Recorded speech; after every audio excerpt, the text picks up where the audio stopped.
জান্নাত মানে কি? যা ইচ্ছা তাই করতে পারবেন। জান্নাত মানে কি? আপনি চাচ্ছেন আল্লাহ আমি এখন একটা খামর চাই, শরাব আপনার সামনে হাজির, চিন্তা করার সাথে সাথে। জান্নাত মানে কি? আল্লাহ আমি আপনাকে দেখতে চাই, আল্লাহকে আপনি দেখতে পারবেন। জান্নাত মানে কি? আপনি মধুর নহর, দুধের নহর, পানির নহর, শরাবের নহর, হুরেন ঈন চতুর্দিকে ঘোরাফেরা করছে।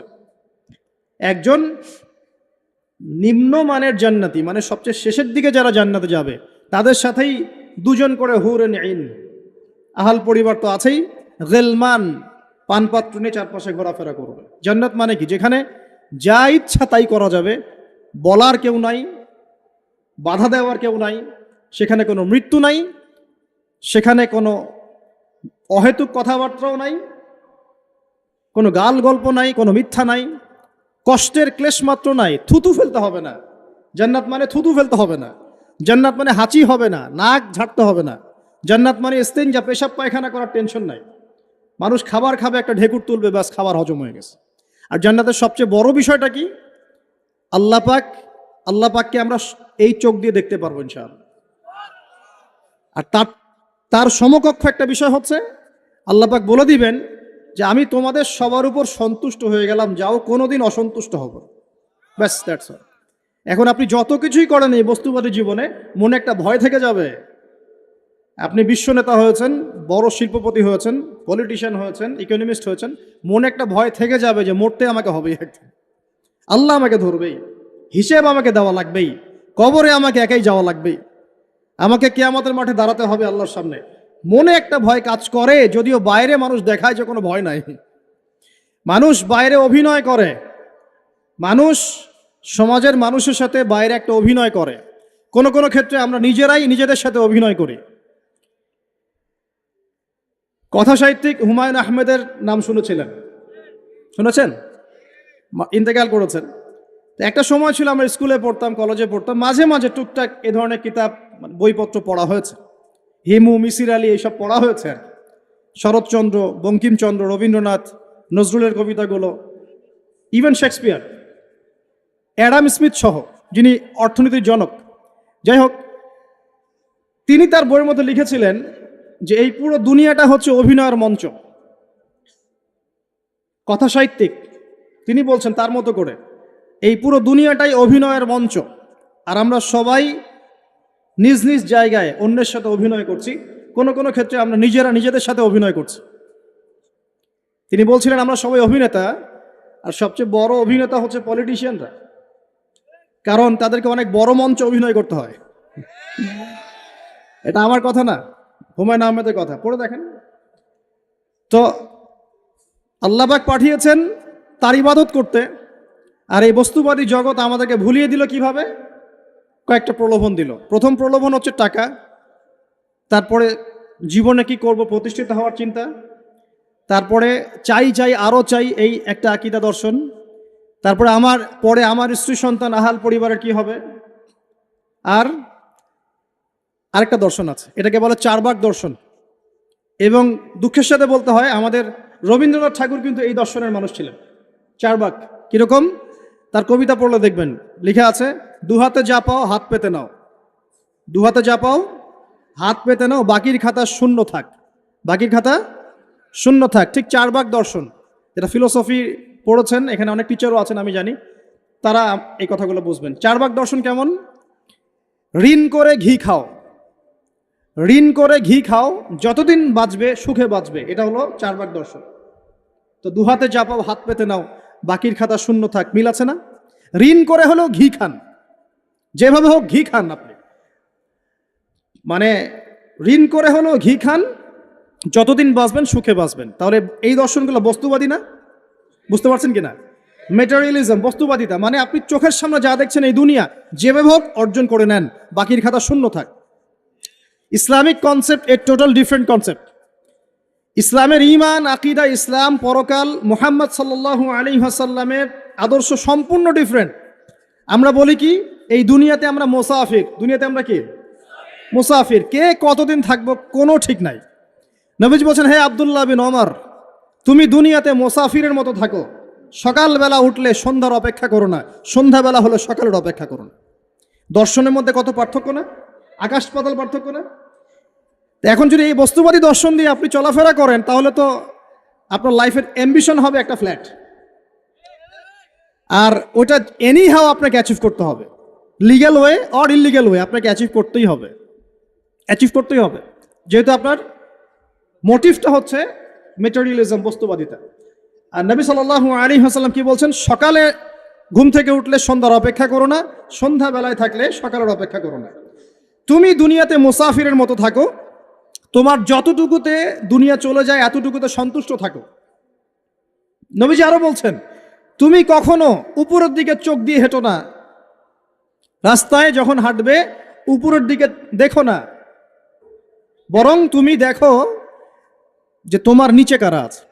আবার বলছি, নবীজি বলছেন, তোমরা হাঁটবে যখন রাস্তায় চলাফেরা করবে তোমাদের উপরের দিকে দেখবে না যে তোমাদের উপরে কারা আছে, অলওয়েজ দেখবা তোমাদের নিচে কারা আছে, তোমাদের চেয়ে খারাপ কারা আছে। এক ভাইকে আপনি দেখবেন আপনি সুস্থ, তার হাত নাই। আরেক ভাইকে দেখবেন আপনি সুস্থ, তার চোখ নাই। এক ভাইয়ের পা প্যারালাইজড হয়ে গেছে, এক ভাইয়ের বডি প্যারালাইজড, একজন হার্টের রোগী, একজন ডায়াবেটিসের রোগী। আপনি সুস্থ আছেন, অথচ ওই ব্যক্তির অনেক টাকা পয়সা আছে, আপনার নাই।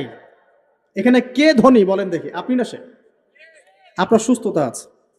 আরেক ভাইয়ের অনেক বড় বড় ফ্ল্যাটস, কিন্তু আপনার এতটুকু নাই, ছোট্ট একটা বাসা।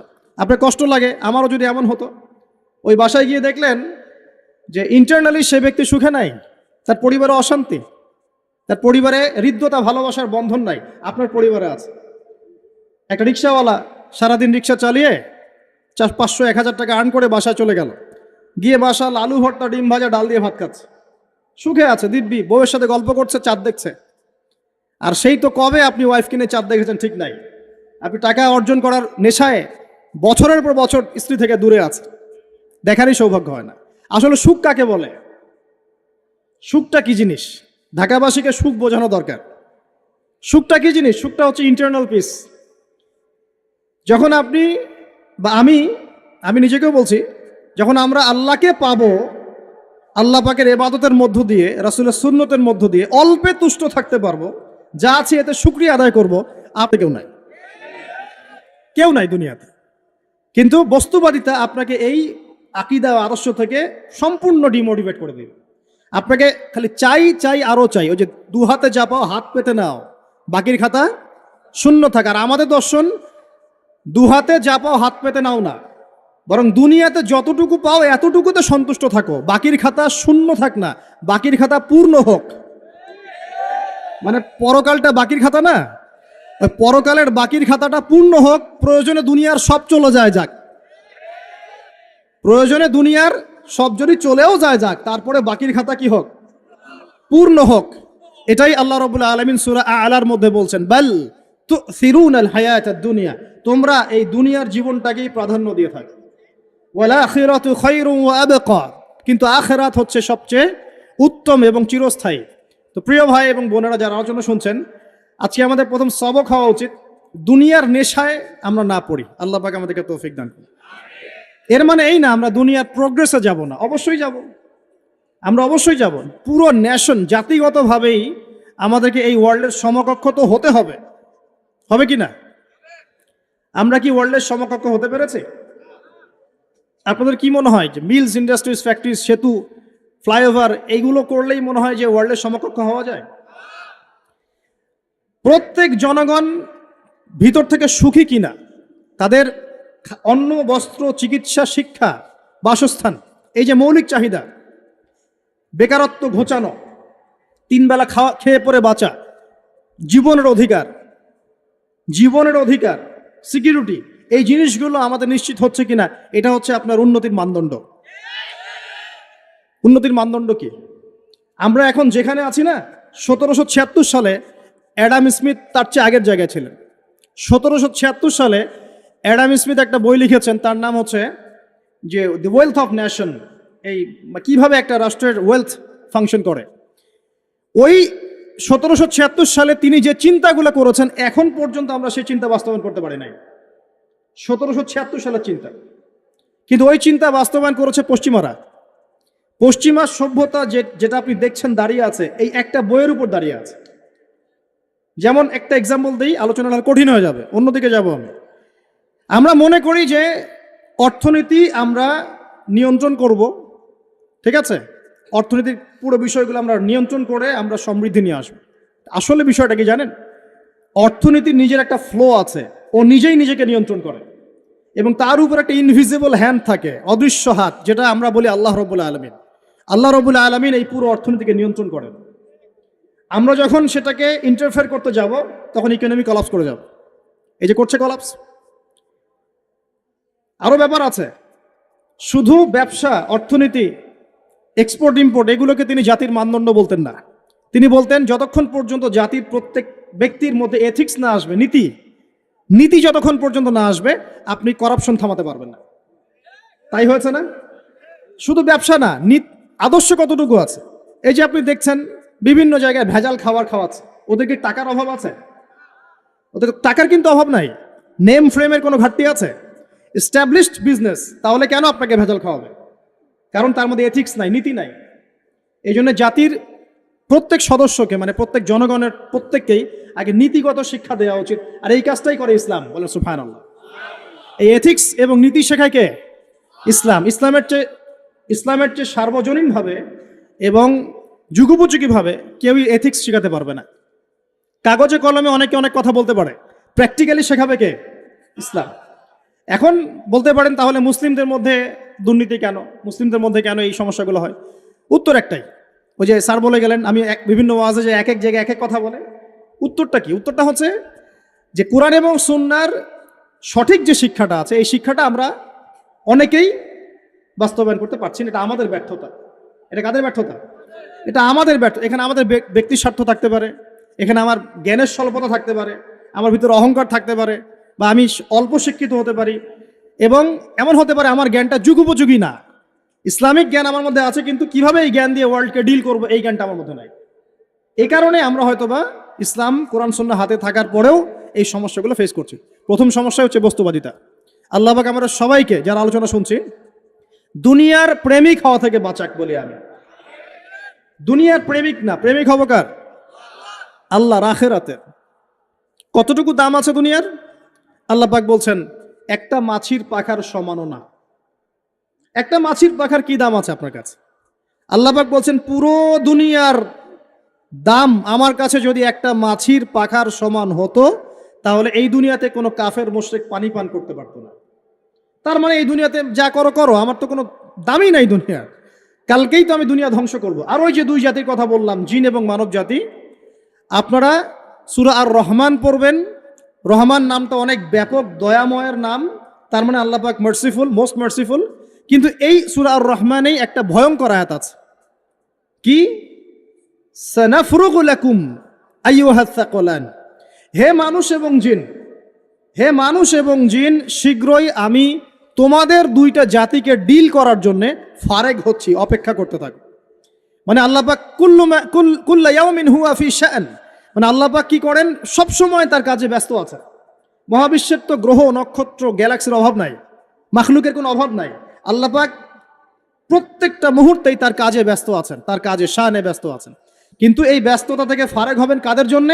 মানুষ আর জিনের জন্য। সুবহানাল্লাহ, মানুষ আর জিনের জন্য। আল্লাহ পাক বলছেন সানাফরুগু লাকুম আইয়ুহাস সাকলান। দাঁড়াও, দুনিয়ার মধ্যে এই সব করে বেড়াচ্ছ, তোমাদের দুই জাতির জন্য আমি অচিরেই ফারেগ হব ইনশাআল্লাহ। ওইটাই হলো কিয়ামতের দিন। যদি ওই দিনটা আমরা মাথায় রেখে চলি, ইনশাআল্লাহ আমরা কেউ বস্তুবাদী হব না ইনশাআল্লাহ। আল্লাহ পাক আমাদের সবাইকে দুনিয়া মুসাফিরের মতো থাকার তৌফিক দান করুন। আমরা উন্নতি করব, অবশ্যই অগ্রগতি করব, আমরা সবকিছুই করব, কিন্তু দুনিয়ার পূজায় ডুবে যাব না। এটা একটা বড় চ্যালেঞ্জ। মানে মধ্যমপন্থী থাকতে হবে, না একদম গোলালু মার্কা আর না চরমপন্থী, মাঝামাঝি থাকার চেষ্টা করতে হবে। আল্লাহ তৌফিক দান করুন। ঢাকাবাসীর জন্য এর চেয়ে বড় কোনো নসিহত হতে পারে না। আর ঢাকার মতো যত মানে সিটিজ, মেগা সিটিজ আছে সারা ওয়ার্ল্ডে, তাদের জন্য এটাই প্রথম নসিহত, বস্তুবাদিতা ত্যাগ করতে হবে। বস্তুবাদিতা। আল্লাহ পাক আমাদের সবাইকে বাকির খাতা পূর্ণ করার তৌফিক দান করুন। এখন একটা লক্ষ্য পেলাম, কি জন্য দুনিয়া এসেছি? আল্লাহর ইবাদত করার জন্য। এখন অনেকে ভুল বুঝে প্রশ্ন করতে পারে, তাদের জ্ঞানের স্বল্পতা। আমি ওদেরকে দোষারোপ করব না, কারণ আমাদের শিক্ষার সমস্যা আছে। আমরা তো সবার মাঝে ইসলামিক সার্বজনীন শিক্ষা দিতে পারছি না। এ কারণে অনেকে প্রশ্ন করতে পারে, তাহলে কি সারা জীবন আল্লাহ বিল্লাহি করতে হবে? আমি কি সারা জীবন তসবিহ তাহলিল জিকির আজকার নামাজি পড়ে বেড়াবো? তাহলে এটা হলো তার ভুল বুঝ, এই আয়াত সম্পর্কে ভুল ব্যাখ্যা। সঠিক ব্যাখ্যাটা কি? সঠিক ব্যাখ্যা হচ্ছে সূরা হাশরের 7 নম্বর আয়াত। কত নম্বর? সূরা হাশর 7 নম্বর আয়াত। আল্লাহ পাক বলছেন, ওয়ামা আতাকুমুর রাসূলু ফাখুযুহ। রাসূলুল্লাহ সাল্লাল্লাহু আলাইহি ওয়াসাল্লাম তোমাদেরকে যা যা দিয়েছেন সব নিয়ে নাও। ওয়ামা নাহাকুম আনহু ফান্তাহু। রাসূল যা থেকে বিরত থাকতে বলেছেন সমস্ত বিষয় থেকে দূরে থাকো।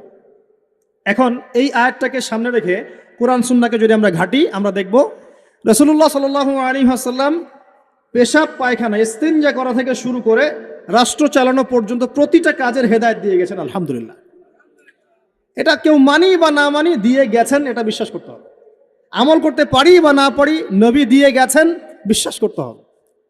দলিল চাচ্ছেন, আপনি সহিহ বুখারী খোলেন, মুসলিম খোলেন, তিরমিজি, নাসাই, আবু দাউদ এগুলো খোলেন, দেখবেন আপনি ইস্তেঞ্জা করবেন কিভাবে, বসবেন কিভাবে, ঢোকার সময় কোন পা দিয়ে ঢুকবেন, বের হওয়ার সময় কোন পা দিয়ে বের হবেন, ইস্তেঞ্জা করার সময় কথা বলতে পারবেন কিনা, কতটুকু বলতে পারবেন, গোসল কেমন করে করবেন, ওযু কিভাবে করবেন, আপনি আগে কি পা থেকে শুরু করবেন নাকি হাত থেকে শুরু করবেন, কিভাবে নামাজ পড়বেন, আগে গিয়ে কি সেজদা করবেন নাকি একামত হবে, আজান হবে, আল্লাহু আকবার তাকবীর দিবেন, কিভাবে নামাজ শেষে বের হয়ে আপনি ব্যবসায় চলে যাবেন, কিভাবে আপনি ব্যবসা করবেন, কিভাবে চাকরি বাকরি করবেন, সমাজের মানুষের সাথে মেলামেশা করবেন, মানুষকে দিনের দাওয়াত দিবেন, ইভেন কিভাবে আপনাকে যদি আল্লাহ ক্ষমতা দেন আপনি কিভাবে সোসাইটি মেনটেন করবেন, সমাজ এবং রাষ্ট্র মেনটেন করবেন, প্রতিটা হেদায়েত খুঁটিনাটি কোরআন এবং সুন্নাহ দিয়েছে আমাদেরকে। এই বিশ্বাস আগে রাখতে হবে। এই বিশ্বাস না রাখলে কেউ মুসলিম হতে পারবে না। I am very sorry to say, এই বিশ্বাস না করলে কেউ মুসলিম হতে পারবে না। আগে বিশ্বাস, তারপরে কাজ করতে পারেন কিনা সেটা পরের ইস্যু। এবং আমি বলে দিচ্ছি, এই যুগে আপনি 100% পারবেন না। সিম্পল, এই যুগে আপনি 100% পারবেন না, এটা স্বাভাবিক। কারণ এই পুরো বিশ্বটা তো ইসলামাইজড না। পুরো বিশ্ব কি ইসলামাইজড? বরং পুরো বিশ্বটা কুফরের উপর আছে। কিসের উপর আছে? পুরো ওয়ার্ল্ডটাই কুফরের উপর আছে, পুরো ওয়ার্ল্ডটাই। একটা এক্সাম্পল দিয়ে আমি প্রমাণ করতে পারি, একটা এক্সাম্পল খালি। আল্লাহ পাক বলছে সূরা মুলক, রাতের বেলা পড়তে হয় না সূরা মুলক? রাতের বেলা সূরা মুলক পড়তে হয়, যে পড়বে তার কবরের আযাব হবে না ইনশাআল্লাহ। কবরের আযাব থেকে আল্লাহ পাক তাকে বাঁচাবেন ইনশাআল্লাহ। সূরা মুলক তেলাওয়াত করতে হবে রাতের বেলা। এই সূরার প্রথম আয়াতে আল্লাহ বলেছেন, তাবারাকাল্লাযী, বরকতময় সেই আল্লাহ, বিয়াদিহিল মুলক, যার হাতে পুরো মহাবিশ্বের ক্ষমতা। কার ক্ষমতা? তাবারাকাল্লাযী বিয়াদিহিল মুলক, বরকতময় সেই আল্লাহ যার হাতে পুরো মহাবিশ্বের ক্ষমতা, সার্বভৌমত্ব। ক্ষমতার বাংলা কি বলতে পারি আমরা? এটাকে ইংরেজিতে আপনারা কি বলেন? আপনারা বলেন সভারেন্টি। কি বলেন? সভারেন্টি বিলংস টু আল্লাহ। এখানে সভারেন্টি বিলংস টু কে? আল্লাহ। কিন্তু এই পুরো বিশ্বের সার্বভৌমত্বের মালিক কি এখন আল্লাহ বাকি আছে? মানুষ নিজের হাতে নিয়ে নিয়েছে। কথা বুঝতে পারছেন না? পুরো বিশ্বে আল্লাহর সার্বভৌমত্ব চলে এখন, মানুষের সার্বভৌমত্ব চলে এখন। তো পুরো ওয়ার্ল্ডটাই কুফরের উপর আছে না? বিশ্বটাই কুফরের উপর। এখন বাদ দেন, এই ওয়ার্ল্ডে আপনি 100% ইসলাম ডিল করতে পারবেন না, সিম্পল। কিন্তু আগে বিশ্বাস করেন যে একদম টয়লেট থেকে শুরু করে আসমান পর্যন্ত সবকিছুই হেদায়েত কোথায় আছে? কোরআন শুনে আছে কি নাই? এখন মানতে পারি না, সেটা আলাদা ইস্যু। কেউ বিশ্বাস করেছে, মানতে পারে না, আল্লাহ তাকে মাফ করে দিবে ইনশাআল্লাহ। বিশ্বাস করেছি, মানতে পারিনি, আল্লাহ মানে বিশ্বাস করেছি, আমল করতে পারি নাই, হে আল্লাহ আমল করতে গিয়েছি, প্রতিবন্ধকতা পেয়েছি, সমাজ এমন ছিল না, বিশ্ব এমন ছিল না, আমি পারি নাই, আল্লাহ মাফ করে দাও। ইনশাআল্লাহ আল্লাহ মাফ করে দিবেন ইনশাআল্লাহ। কারণ আল্লাহ পাক বলেছেন, কারো আমল নামায় যদি শিরকের পাপ না থাকে, যে কোনো গুনাহ আল্লাহ যাকে ইচ্ছা মাফ করে দিবেন ইনশাআল্লাহ। আমল নামায় খালি শিরকের পাপ রাখা যাবে না, যে কোনো গুনাহ আল্লাহ যাকে ইচ্ছা মাফ করতে পারেন। বুঝাচ্ছি, মনে করেন একজন জেনা করেছে, আল্লাহ মাফ করুক। ওই জেনাকার ব্যক্তি যদি বিনা তওবাতেও মারা যায়, তওবা করে নাই, বিনা তওবাতেও মারা যায়, কাল কিয়ামতের মাঠে আল্লাহ পাক তাকেও মাফ করতে পারেন। আল্লাহু আকবার। কিন্তু একজন ব্যক্তি শিরক করেছে, তওবা না করে মারা গেছে, আল্লাহ তাকে মাফ করবেন না। এখন শিরকের পাপ ছাড়া যে কোনো পাপ আল্লাহ মাফ করবেন ইনশাআল্লাহ। সো আগে আকীদা পোষণ করি যে হ্যাঁ, কোরআন সুন্নাহয় সবকিছুর সমাধান আছে আলহামদুলিল্লাহ। এখন আমি আমল করতে গিয়ে হয়তো পারছি না, এখন আমার বিশ্বাস চলমান বিশ্বের সাথে সাংঘর্ষিক হচ্ছে, এবং এই বিশ্বাসকে দমিয়ে দেওয়ার জন্যে কি করা হচ্ছে? এই বস্তুবাদিতার মতো আদর্শগুলো আপনার সামনে তোলা হচ্ছে। এখানে উত্তরটা কি? এখানে উত্তরটা হচ্ছে, দেখুন, ইবাদত মানে শুধুমাত্র নামাজ, রোজা, হজ, যাকাত নয়। ইবাদত মানে শুধুমাত্র নামাজ, রোজা, হজ, যাকাত নয়, বরং আমার জীবনের প্রতিটা সেক্টরই ইবাদত বলে কাউন্ট হবে যদি আমি সেই কাজটাকে নবীর সুন্নত অনুযায়ী করতে পারি। আমার কথা কি বুঝতে পারছেন? এই হলো ব্যাখ্যা, ওয়া মা খালাকতুল জিন্না ওয়াল ইনসা ইল্লা লিয়াবুদুন। আমি জিন আর মানুষকে শুধু আমার ইবাদত করার জন্যই সৃষ্টি করেছি। আপনার ইস্তেঞ্জা করাটা ইবাদত। সুবহানাল্লাহ। আমার ইস্তেঞ্জা করা কার প্রয়োজন? আমার না ইসলামের, না আল্লাহ পাকের? নাউজুবিল্লাহ। ইস্তেঞ্জা কার জন্য করি? আমার আমার প্রয়োজন। আমাকে এখন ইস্তেঞ্জা করতে হবে, কষ্ট দিচ্ছে আমাকে। খাবার খাবেন, কার জন্য খাচ্ছেন? আমার জন্য নয় কি? আমার জন্যে। আপনি ব্যবসা করছেন, কার জন্যে? আমার জন্যে, আমার স্ত্রী সন্তান, আমার পরিবারের জন্য। আপনি সমাজ চালাচ্ছেন কার জন্য? আপনার জনগণের জন্য। এখানে স্বার্থ কার? মানুষের না আল্লাহর? আমার স্বার্থ, আমার স্বার্থে আমি এই সব কাজগুলো করব, নবীর সুন্নাহ অনুযায়ী করব, তাহলে দুনিয়াবী কাজগুলোতেও আল্লাহ পাক নেকি দিয়ে দিবেন ইনশাআল্লাহ। কেমন দুনিয়াবী কাজ? স্ত্রী সহবাস করা, স্ত্রীর সাথে ভালোবাসা, প্রণয় বিনিময় করা। আপনি স্ত্রীর দিকে তাকিয়েছেন, নেকি হয়েছে। স্ত্রীর হাতটা ধরেছেন, নেকি হয়েছে। স্ত্রীকে আদর করেছেন, নেকি হয়েছে। তার মুখের মধ্যে ভাত তুলে দিয়েছেন, নেকি হয়েছে। আপনার ছেলেকে আদর করে কোলে নিয়েছেন, নেকি হয়েছে। মা ছেলেকে দুধ পান করাচ্ছে, নেকি হচ্ছে। আপনি ভাইকে 5টা টাকা দিয়ে সহযোগিতা করলেন, নেকি হচ্ছে। একজন এসে বসতে পারছে না, জায়গা ছেড়ে দিলেন, নেকি হচ্ছে। ইভেন রাস্তায় হাঁটছেন, এক মুসলিম ভাইয়ের সাথে সাক্ষাৎ হলো, সালাম দিলেন, মুচকি হাসি দিলেন, নেকি হয়ে গেল।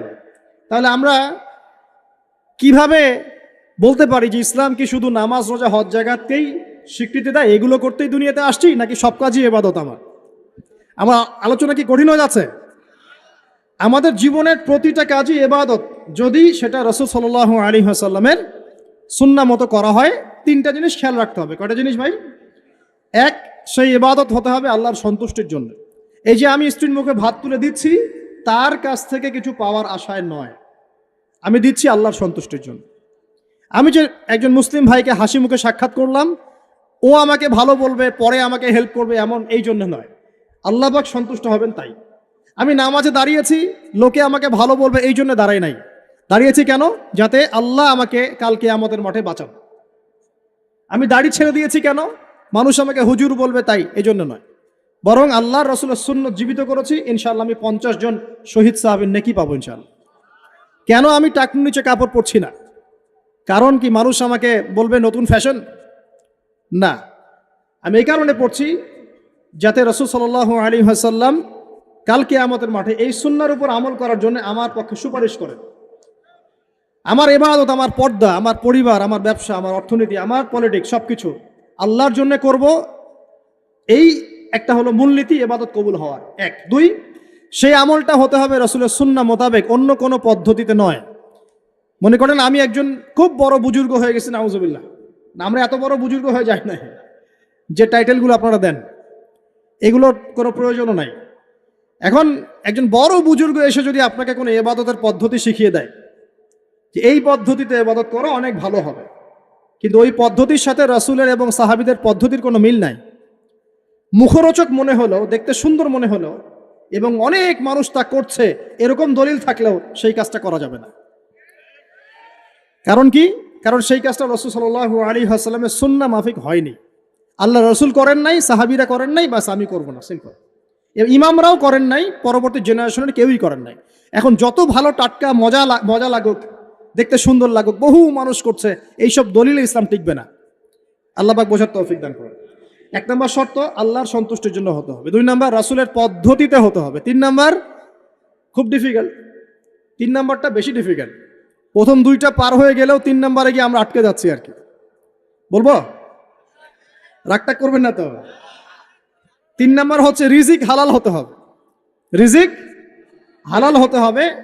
পশ্চিমার আদলে গড়া এই পুরো বিশ্বের বেশিরভাগ মানুষের রিজিক এখন হারাম। কেন হারাম? কারণ কোনো না কোনোভাবে আমরা সুদের সাথে সম্পৃক্ত হয়ে যাচ্ছি, কোনো না কোনোভাবে। আর নবীজি অনেক আগেই বলেছিলেন, 1400 বছর আগে, যে একটা জামানা তোমাদের সামনে আসবে, যে মানুষ সুদ খেতে চাইবে না তার গায়েও সুদের ছিটাফোঁটা গিয়ে লাগছে কিনা? এখন আপনি খেতে চাইবেন না, আপনাকে মেসেজ পাঠিয়ে দেওয়া হবে আপনার অ্যাকাউন্টে এত টাকায় যোগ হয়েছে। কি করবেন এখন? টাকাটা আপনি সুদের টাকা। সুদের টাকা মানে কি? এক দিরহাম যে ব্যক্তি সুদ খেয়েছে সে যেন 36টা মেয়ের সাথে জেনার পাপ করেছে। সহিহ বুখারী হাদিস, একদম অকাট্য, সহি সনদ সহি, এমন না জয়ীফ জাল, এমন নয়। এক দিরহাম যে ব্যক্তি সুদ খেয়েছে সে যেন 36 বার জেনা করলো, নবী সাল্লাল্লাহু আলাইহি ওয়াসাল্লাম বলেছেন। আর এই হাদিস তো আপনারা জানেন যে সুদের পাপের 73টা শাখা আছে। নিচের শাখা হচ্ছে মায়ের সাথে জেনা করা, মাকে বিয়ে করা, আর উপরের শাখা হচ্ছে আল্লাহ এবং তার রাসূলের সাথে যুদ্ধ করা। এগুলো অবলীলায় করছি আমরা। আর নবীজি বলছেন 4 শ্রেণীকে আমি অভিশাপ দিয়ে গেলাম।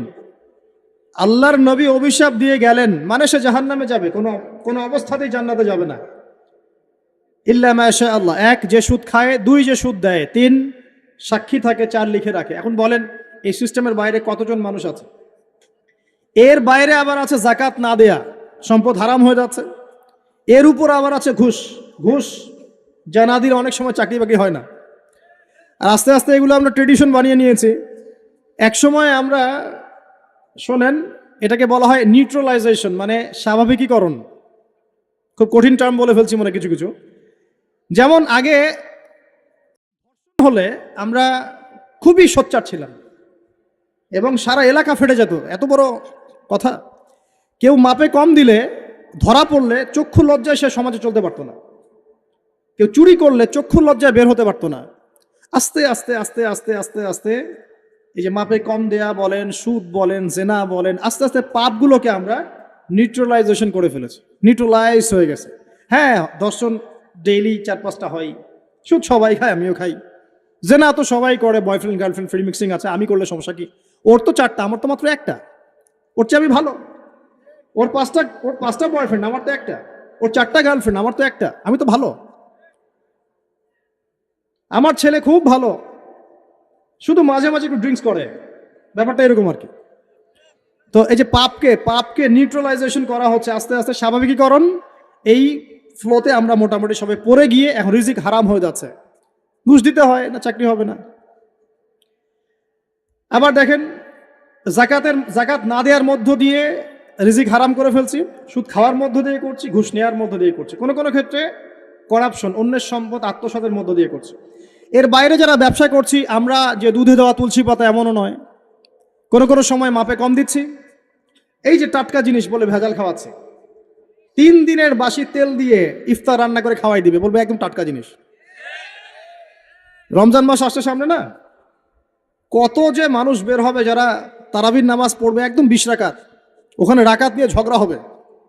ঠিক ওরাই যখন দেখবেন বিকালে দুপুরে ইফতার বিক্রি করবে, বিভিন্ন পণ্য বিক্রি করবে, দেখবেন যে দুনিয়ার বাসি পচা আপনাকে খাওয়াই দিবে। এই শ্রেণীর মানুষের ধারণা যে লা ইলাহা ইল্লাল্লাহ শুধু মসজিদে আছে, বাজারে নাই। এটা ধারণা, লা ইলাহা ইল্লাল্লাহ মুহাম্মাদুর রাসূলুল্লাহ, এটা মসজিদে আছে, বাজারে, সমাজে, অন্য জায়গায় নাই। এটা তাদের ধারণা। তাদের এই ধারণা অচিরেই ভাঙবে যখন মৃত্যুর দূত চলে আসবে ইনশাআল্লাহ। তখন বুঝবে লা ইলাহা ইল্লাল্লাহ একটা সার্বজনীন কালিমা, যেটা জীবনের সব ক্ষেত্রেই চলতে হবে। আল্লাহ পাক আমাদেরকে বোঝার তৌফিক দান করুন। তো ব্যবসা করছি আলহামদুলিল্লাহ, অ্যাটলিস্ট সুদ খাচ্ছি না।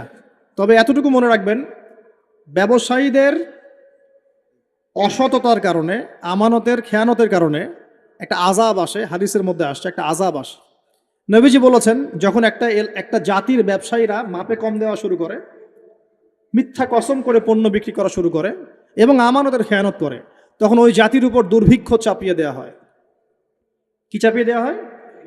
দুর্ভিক্ষ চাপিয়ে দেওয়া হয়। মনে করছেন যে হয়তো দুর্ভিক্ষ নাই, পুরো ওয়ার্ল্ড ওয়াইড একটা নীরব দুর্ভিক্ষ চলছে এখন আস্তে আস্তে।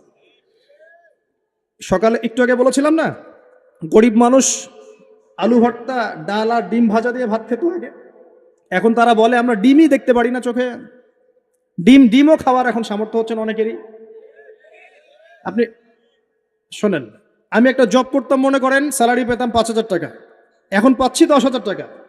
কিন্তু 10,000 টাকা স্যালারি পাওয়ার পরেও আগে 5,000 টাকা দিয়ে আমি সংসার চালাতে পারতাম, এখন 10,000 টাকা দিয়ে পারছি না কেন? কারণ কি?